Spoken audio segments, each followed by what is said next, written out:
The Magical Treehouse Adventure. Lily, Sam, and their little dog, Max, loved spending time in their grandfather's old backyard. At the very edge of the garden stood a mysterious treehouse, covered in vines, with a wooden ladder leading up to it. Their grandfather had told them stories about it, but they had never dared to go inside, until today. "Are you ready?" Lily asked, excitement shining in her eyes. Sam hesitated for a moment, but then nodded. "Let's do it." They climbed up the ladder, with Max wagging his tail and barking happily. As soon as they stepped inside, something magical happened. The treehouse began to glow, and the walls shimmered like golden dust. Suddenly, the floor beneath them trembled, and before they knew it, the treehouse started rising into the sky like a floating ship.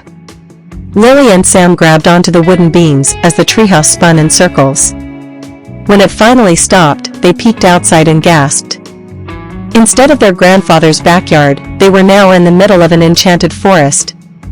The trees were tall and glowing, and tiny fireflies flew around, lighting up the place like twinkling stars. "Where are we?" Sam whispered. "I think we're in another world," Lily said in awe. Just then, Max barked and ran towards a sparkling river where a small fairy with silver wings was waiting. She had long, flowing hair and wore a dress made of flower petals. "Welcome, travelers," the fairy said in a cheerful voice. "I am Alara, the guardian of the enchanted forest." Lily and Sam exchanged amazed glances. "You must have entered through the magical treehouse," Alara continued. "It only appears to those with kind hearts and adventurous spirits. But be careful, our world is in danger." Lily's curiosity sparked. "Danger? What's happening?" "The crystal of light, which keeps our forest alive, has been stolen by the shadow sorcerer," Alara explained. "Without it, our land will fade into darkness. We have to help," Sam declared bravely. Alara smiled. "Then follow me." She led them through the glowing forest, where they met talking animals, dancing trees, and gentle giants who waved at them. After a long journey, they reached a dark cave, where the shadow sorcerer was said to hide. "We must be careful," Alara warned. "He is powerful." Lily took a deep breath. "We can do this." They entered the cave, their footsteps echoing. The air was cold, and eerie whispers filled the darkness. Suddenly, a pair of glowing red eyes appeared. "So, you've come for the crystal of light," a deep voice rumbled.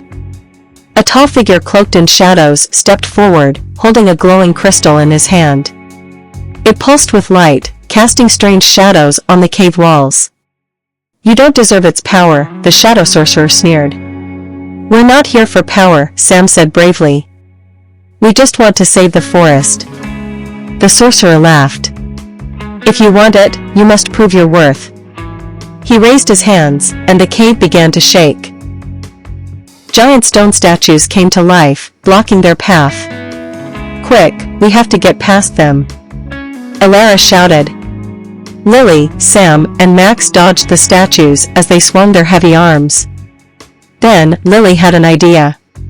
"Sam, remember the fireflies? They light up when we sing." Sam caught on and started humming a tune. Alara and Lily joined in, their voices filling the cave. The fireflies from the forest rushed in, their golden glow growing brighter and brighter. The statues froze, their stone bodies cracking under the light. The shadow sorcerer shielded his eyes. "No. The light, it's too strong," he cried. With a final burst of courage, Lily reached out and grabbed the crystal of light. The moment she touched it, the entire cave filled with warmth. The darkness vanished, and the sorcerer disappeared in a swirl of smoke. They had won. With the crystal in their hands, they rushed back to the heart of the forest. As soon as Alara placed it in its rightful place, the land bloomed with color. The trees became even greener, the river sparkled, and the creatures of the forest cheered in joy. "You did it!" Alara beamed. "The enchanted forest is saved." Lily and Sam hugged Max, who wagged his tail happily. Just then, the magical treehouse began to glow again. "It's time to return home," Alara said softly. But remember, you will always be welcome here." Lily and Sam stepped inside, and in the blink of an eye, they were back in their grandfather's backyard. Had it all been real? They looked at each other, then at Max, who had a tiny glowing firefly resting on his nose. They smiled. Their adventure was just the beginning.